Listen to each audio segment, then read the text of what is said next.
welcome to my kitchen. Today I'm going to attempt to make something that is really vital for the Webb Telescope's ability to see.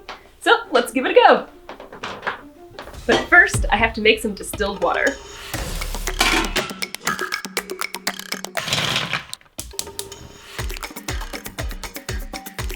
You see that? Alright, cool. Let's get it done in the kitchen.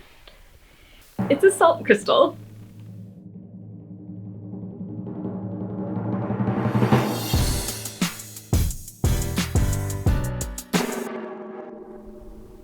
Who doesn't love salt? It has a long and important history. Since it was once the only way to preserve food, it also dictated trade routes. It was one of the most coveted and expensive minerals. Today, we rely heavily on salt to keep our roads safe, and salty snacks are the best.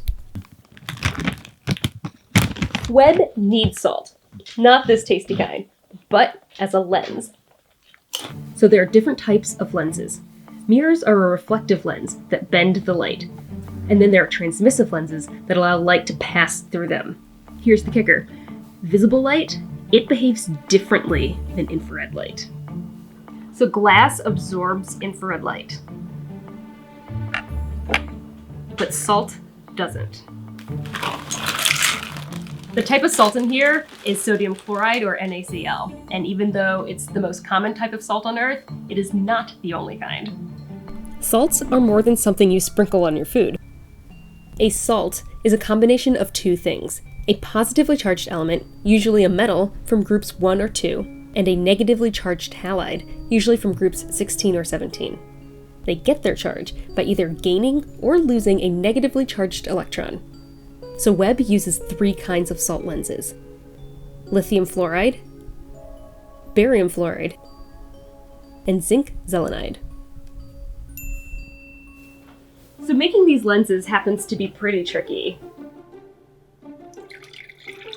I've been growing this one now for about 3 weeks, and it's only this size right here.